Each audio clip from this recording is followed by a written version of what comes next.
Shabbat shalom, everyone. The last time I was here about a year ago, I was on Zoom. I'm trying to imagine what this room looks like with a screen in it and where my giant face was. I remember sitting at my desk in Brunswick, Georgia, and struggling to speak with you about very difficult things. And I couldn't see your faces, and I hated it. We did it anyway. I think it was okay. But I'm really grateful to be here in person today where I can see you and you can see me because this matters. I want to thank you and your rabbis and the Social Justice Committee and your GBIO team and all the various people who helped make this happen, who invited me here, especially Judith and Paul Neustadt. I want to thank you for inviting me to come back. That's a thing. And so now that we're here face to face, we can speak one-on-one with each other, or one on however many you are. So I'm from here, right? I grew up in Bethel and Sudbury in the 80s, a little of the 70s, some of the 90s as well. Yeah. Judith's daughter, Tara, was my youth group advisor, right? I was the president, and she was in her first year of advising. And yet one Yontif, when I was 16 or 17, Tara was chatting with my dad before services about the possibility that maybe one day she might want to go to rabbinical school. And it was actually in that moment, as I looked up to Tara, that I thought, maybe that's something that I could do. And I did. Fast forward. And my rabbinate has been really steeped in social justice. It's just what I've been called towards, where I have ended up. However that magic works, that you end up being whoever it is that you end up being. This has been my journey. I spent a lot of time when I was in New York City working with the hungry and the homeless. When I left New York and went to Atlanta, I got involved very actively in gender-based equity work, particularly focusing on anti-human trafficking. And when I went down to Brunswick, Georgia, which is not near Atlanta, because so far I think that's the most common question I've gotten. Brunswick is about an hour south of Savannah, an hour north of Jacksonville, if those places are helping you orient. I didn't have any of those same things to do, and I got really involved in interfaith work. The person whose family foundation funds my position in Brunswick, Georgia, when I first got there, I met him. His name was Erwin Berman of blessed memory. And I asked him, I said, you just bought yourself a rabbi. What do you want me to do? Right? Like, come on, why am I here? He says, I want you to make Judaism less weird. Okay. It's like, are you sure you wanted to hire me? So I started to grow all these incredible relationships with all of these people. I've now become so knowledgeable and well-versed in first century Judaism because I honestly probably spend more time with non-Jews than I do with Jews. In my rabbinate these days, I'm regularly at church talking about what Judaism was like in the time of Jesus. Then they all want to come over to the synagogue and see what Judaism is like in the time of Jesus. And I'm like, well, we've updated a little bit. All of these experiences really prepared me for being in Brunswick, Georgia in February of 2020. Actually, it wasn't even until after February of 2020 that anything was going on. See, February 23rd, 2020, a young Black man, Ahmaud Arbery, who we all now know, went for a run. Like a normal day. It was a beautiful day in February. It's the day after my mother's birthday, actually. So I'm aware of that day in my conscious mind.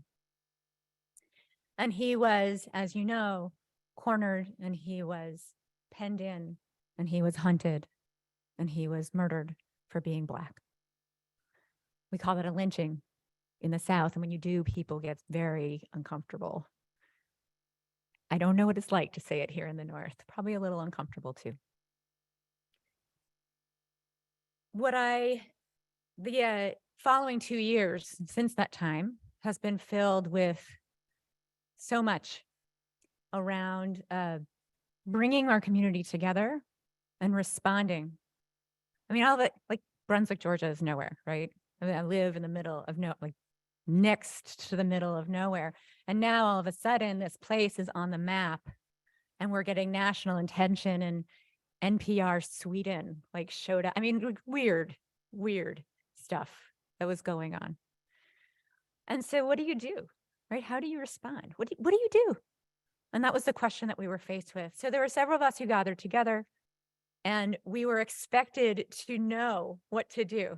There's a lot of things that we learn in rabbinical training, and this is not one of them, right? How do you handle a national crisis in your local tiny community? So I did what I knew how to do, which was make things less weird, right? I took all these relationships with other people I had relationships with, and we built this coalition called Glynn Clergy for Equity. And we decided that it was our job to stand in front of the courthouse, the state courthouse, and to normalize what was happening. As I say it now, I can hear the theme of make it less weird actually very pronounced in my head. But that was so important because people were so scared. And not only were people scared about what had happened, they were scared about what it meant about who we are. And they were scared about what was going to happen next, right? The fear mongering, specific fear mongering that Black people would come to our community and wreak havoc was so visceral and so clear, right? Will they riot? It was amazing. The FBI was there. I mean, just incredible. I could probably spend days telling you about these parts, but I want to get to who we are now. What I took in that moment was a feeling of being haunted by the awareness that we had not done enough. You can walk around Brunswick, Georgia, and it doesn't take long to realize that there's a racial disparity. If you look at the houses, you look at the people, you look at the schools, you look at the jobs. Here is not particularly different. It's just more geographically spread out. Brunswick is very small. And while I knew we had a racial disparity problem, and while I did some things to try to help, I was not standing in the streets screaming, "This has got to stop." And who knows if that even would have done anything, right? As I was saying last night, for those of you who are here, we don't yet know the magic we need to do to fix the world in which we live, but we know we need to do something. I come away from that experience and that sense of responsibility feeling a deep debt to Ahmaud Arbery, to his mother, Wanda Cooper Jones, to his father, Marcus Arbery, and to his extended family, all people who now are not strangers to me, but are friends, because we have sat in this extraordinary space together and lived very hard parts of life. What I've learned through this social justice rabbinate of mine is that the rubrics of inequity are all the same. Doesn't matter if it's hunger or gender or anti-Semitism or racism. What drives that kind of hate is a desire to retain power and a desire to be as close to that power as possible if you don't have it, and a fear of the people that we just don't know. That's it. I mean, honestly, I think it's strikingly simple, but very complicated to undo. So the power that we see in the world is this, I'm going to say two words that are very uncomfortable to say together, particularly in a synagogue: white power. It's the power that comes from being the dominant cultural norm within our society. You go to different societies, you have different dominant cultural norms, but here in America, we know that the group in power is white because, as Toni Morrison says, everyone else has to hyphenate. Right. One of my racial justice teachers is a somatic abolitionist. There's such great language, right? A somatic abolitionist, the body works person who tries to abolish the disparities around race. His name is Resmaa Menakem. He wrote a book called My Grandmother's Hands, if you're looking for more books for your library. And in one of the trainings that I did with him as my teacher, I feel very lucky, he talked about the norm telling us not only what's normative within society, but how we understand what it means to be human. And the more close you are to the norm, the more human you are seen by society. And the farther you are from the norm, the less human you are seen by society. Makes sense. When we look around and we see incredible acts of hatred and atrocities performed, one human being against another, and we say, how on earth could you do that? Because I don't see that person as human. Now, as Jews, we stand in a very interesting place. Human beings who are Jewish come in all pigmentations. We run the rainbow of human skin tones. But a large part of our history has moved through Europe. And so there is a light pigmented majority of Jewish people in America. But we, as I look around the room, I think it's an exclusive we, and if I've overlooked anybody's identity, I apologize. We are not the totality. Being an anti-racist is a really critical Jewish issue because, first of all, we're hurting our own brothers and sisters when we are ignorant to the white supremacy present within our own faith. I have one Black congregant, and he's been there for I've only been in Brunswick for 10 years, and he's been there forever. And this year is the first year that he's on the board. We have 60 families in my congregation. Like, if you're in the congregation for like a year and a half and you haven't been on the board, something's wrong, right? First year he's been on the board. No one ever asked him. Right. We are called by God and history and tradition to be human beings who fight oppression of any and all kinds because it's wrong. And because the forces which seek to oppress human beings who have more melanin in their skin are the same forces that seek to oppress human beings who are Jewish. Think about Moses for a second. We read about him today, right? Moses lives in this intersectional identity that we grapple with. He's Egyptian by the way he was raised, but he's Jewish by birthright. And he doesn't fit in either world, right? He's not fully one or the other. And I think we can relate to that experience. It also raised for us the question about our Jewishness. Is Jewishness, like skin color, something that is part of our genetic makeup? Are you stuck as a Jew? Are you Jewish forever? This has been a question that has been wrestled with throughout history, Jewish history and world history alike. When Abraham, right, so the answer to the question, by the way, is yes, you can be Jewish and you can un-Jewish yourself, but it also depends on when you are and where you are. So if we look at Abraham, circumcision is a sign of being Jewish. You're not circumcised, you're not Jewish. You're circumcised, you're Jewish, right? That's a choice. We could debate the theology of that one, I know. Okay. But we look at Hagar and Ishmael. Ishmael isn't seen as fully Jewish. There's some genetic component there because his mother's not Jewish that makes him Jewish, right? Ruth converts to Judaism. Her children are considered Jewish. Not only are her children considered Jewish, her children are considered the predecessors of the King David, excuse me, and also in the Christian tradition, the lineage for Jesus. So it's like she's a big deal. And so are her children. But that's so interesting because she picked up her Judaism without the bloodline. It's by culture and by choice. And then, of course, Moses, who's raised as an Egyptian. But in Leviticus, when we read the history of the generations, Moses is left out and Aaron is named instead. We don't really know what to do with him. Now, historically, when we think about the persecution of Jews through time, this question of, is Jewish permanent or not?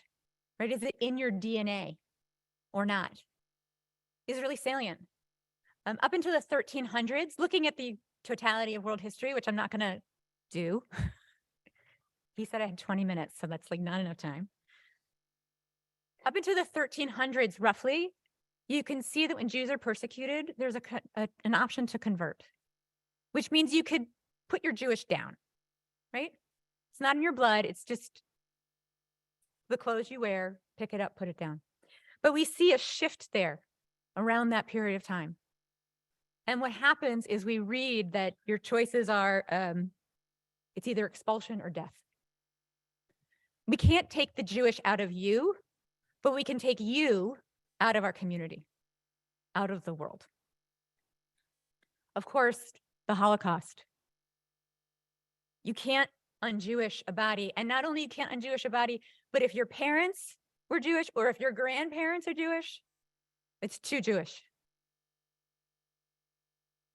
If we look at 23andMe, anyone here done 23andMe? Taking your DNA test, a couple people, right?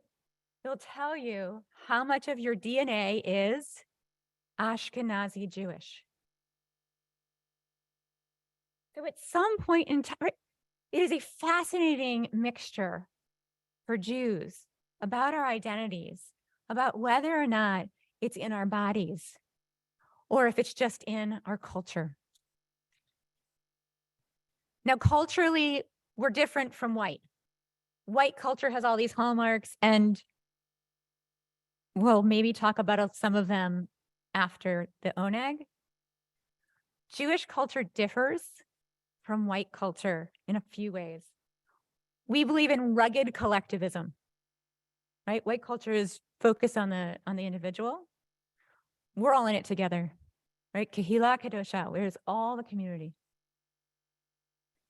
Our holiday cycles are centered on agriculture, centered on the Torah cycle, the seasons, as opposed to, for most of America, the Christian holidays, which is centered around Jesus and his life. As Jews, communication is a very particular thing. We hug. You guys are I love being here. It's amazing. Watching people, you can't hug, right? COVID, so we're not really hugging. But the sort of enthusiasm of the elbow bump, it's like a high five. It's so great. It's so great. I love it, right? But like we need that. It wouldn't be Jewish if we weren't somehow touching each other. Pinching cheeks, right? So we communicate with hugs and with touch, with food as love, right? Our oral tradition of asking questions, this is how we communicate. And we're highly emotional and spiritual. It's part of the Jewish culture. It's okay. I'll sit in the dark. Our history is centered on God in time. Maybe if you ask people, Jewish history is centered around Holocaust and persecution. Or some people say that Jewish history is centered around Israel and its establishment. Or immigration and that experience. World events and our relationship to them, right? History for Jews is a many splendored thing. For us, status and power come from learning and from yichus, who you know. How did I start? I told you I knew this person. So that because you know her, I'm okay with you, I hope. We do it at the beginning of the Amidah. That's the point of the Avot. Hey, God, it's me. You know me. You know my people. Abraham, Isaac, Sarah, remember those guys, right? Here I am. Yichus, that's how you have power. That's how you have access. And the last piece is that for us, social justice is about doing the greatest good, about making whole and doing tshuva or returning, and about what is the most good for the most people, right? The good of the many outweighs the good of the one. So we're weird here in America, right? Now, white becomes the dominant law in the 1700s. I won't go too much into the history because, well, if you're a history nerd, you can ask me later and I'll tell you about Bacon's Rebellion. But the very first time that we see a law is in 1740. There are these new slave codes that say that only white people can own people, right? It's the first time that white is legally put into our national consciousness as a marked privilege. I mean, it was there before, but right there's the first law. For Jews, we weren't white. We were just as much people of color as people with black skin. My grandparents grew up in Virginia, on the coast, in Norfolk, where blacks and Jews, like many other cities in America, were one community. My great-grandfather owned a little shop, a little makolet in Hebrew. I don't even know, a bodega. What do we call them in English? A store, like a little grocery store, right? With the chickens in the bins out front, cages out front. And his clientele was a black community around him, right? It wasn't a kosher shop. It wasn't for Jews. It was for people who, wanted chickens out of the front yard. Yeah. After the World War II, the GI Bill is presented and people who had been in the military have access to going to college. They have access to getting places to live and loans for houses and all kinds of extraordinary things, except if you weren't white, access was so much harder to get. But Jews were allowed in. And the extraordinary thing that really happens, it's the suburbs. Suburbs make Jews white. They built all of these booming populations, and we need to put people somewhere. And so everyone's in the city, and the builders are building these new enclaves, these little tiny neighborhoods. And they had these very restrictive codes that you couldn't live there unless you were white. But people weren't going. And just like every other time in history, when there was a new land that needed to be conquered, a new land that needed to be explored, a new land that needed to be populated, the Jews went first. And Jews become white in the 40s because we are needed for society to build the suburbs. That's when it happened. Now, there is a history, of course, of white supremacy groups targeting Jews. Like the white supremacists didn't get the note in the 40s that we're white now. There's this researcher. His name is Eric Ward. And he's a black man. And he did an undercover story. He went and posed as I don't even know how he would call himself, as a white supremacist, but he's not white. Right? So he went to these huge white supremacy conventions. Just picture this guy, right? I love him just by the nature of what he did. And he walked around and he basically was trying to assess if he would be let in by sharing in a hatred of Jews, which he doesn't have. It was part of the persona. And he was. He wrote that anti-Semitism fuels white nationalism a genocidal movement now enthroned in the highest seats of American power. And fighting anti-Semitism cuts off that fuel for the sake of all of the marginalized communities under siege. You know, that fear that I was talking about, fear of the unknown and the desire for access to power, these are the same ideas that motivated both the attack on the Capitol on January 6th. Was that only last year? Is it 2 years? No, it's last year. 2? Where does the time go? And also the Black Lives Matter movement that animated our summer, the summer before that. Fear of the other, access to power. Blows my mind when I can, like, putting those two things together. I find a little bit stunning. Helps me believe in God in the difficult days. If we think back to Charlottesville, Virginia, now about 4 years ago, what we heard was this march. There was a racist moment, right? It was about the Confederate statue, but the people marching through the streets were saying, they will not replace us. That's us, Jews, right? Replacement theory grows out of the history of Jews as a front runner for nations.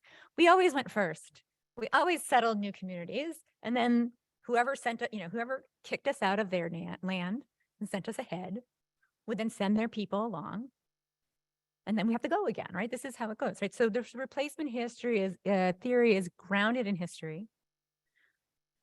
But there's also a sense of hatred against Jews that comes in certain readings of the book of Luke, very popular in our largely Christian America, and then carried through these idea of blood libels, which have been plaguing Jewish people throughout history. So I want to flash forward to 2022, a year ago now. Do you remember Whoopi Goldberg? Right? Whoopi Goldberg gets on The View, because that's her job, right? And she says, the Holocaust wasn't about race. It was about man's inhumanity towards man. And the world goes nuts. Right? People are very angry at Whoopi Goldberg. How dare she? I mean, just the power dynamics and everything going on. A woman who is Black and successful and funny. Oh, we are not allowed to be funny. That is definitely out, right? That she has the audacity to stand up and make these claims about race and who is she? Well, it turns out she was saying some really complicated things. She was saying that how we understand race now is really different from how we understood race in the 1950s, 1930s, 1900s. We understood race as being about genetic superiority. Again, that genetic piece.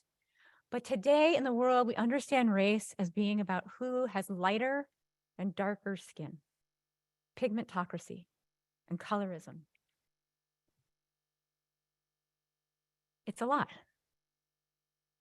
The world that we live in is so complicated and it's so messy. And we see through history the compounding of one mess into another mess, into another mess. And here's us trying to figure it out. In this week's Torah portion, we read about God telling Moses about all of these wonders that are to come. This is the basis of the 4 promises that we read so much about during the Passover Seder. God says, I'm God. I will free you from the labor of the Egyptians. I will deliver you. I will redeem you with an outstretched arm through extraordinary acts, chastisements. I will take you to be my people. I will be your God. I want God to say that now, right? I take you to be my people. And God does say it now. I will be your God. I will bring you into the land which I swore to give Abraham, Isaac, and Jacob, and I will give it to you as your possession. And God tells Moses to say all these wonderful things to the children of Israel. And the response is that they could not hear Moses because their souls were I'll tell you the Hebrew first because it's really good. Vayidaber Moshe kain el bnei Yisrael, v'lo shamu el Moshe miketzer ruach b'me'avodah kasha. From their ketzer ruach, their crumpled souls, and the incredible difficulty of their work. And God says, okay, Moses, go tell Pharaoh, right? They won't listen. Go tell Pharaoh, let my people go. And Moses said, are you kidding me? I just told these ordinary people and they didn't want to hear it. They couldn't hear it. You think that I am going to be able to talk to Pharaoh? It says, because va'ani aral sfatayim, I am tongue-tied. I think it's so easy to feel like Moses, to feel ill-equipped for the task at hand, like no one's listening, like I don't even know what to say anyway, even if they are. But to understand centuries of habit and to unlearn generations of bias and prejudice, to rise up over and over and over again to counteract established and entrenched systems. This is just as Moses does. How many times does he go to Pharaoh and say, let my people go? Too many. But that's what's required for him and for us. Just as Moses does this, we are all beckoned by our tradition and beckoned by our present to do so. And we are so well poised for just this time.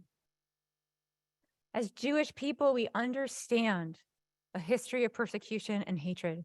We understand a modernity of persecution and hatred, and we fear a future that looks bleak at times. But as people who walking down the street in the majority present as white, we have access and proximity to so much of the power centered in this nation. Lucky us. It is a burden, it is a gift, and it's a responsibility. It is our job to face ignorance with understanding and to encounter hate with love, and only love, which is really hard. I look forward to speaking with all of you during the oneg, after the oneg. We're going to talk at length about how do you do this? We understand the problems of the day, we live them. I've given you a whole bunch of information and I hope some things to talk about. And I promise not to leave you in a place where you just walk away feeling sad and overwhelmed. So I hope that you'll be able to come join us after the oneg and we'll talk more about the spirituality of being an anti-racist, the spiritual good of being a counter-oppressionist, whatever language you want to use, that it is our call and it is the way that we live out our Jewishness in the world today. Thank you. Shabbat shalom.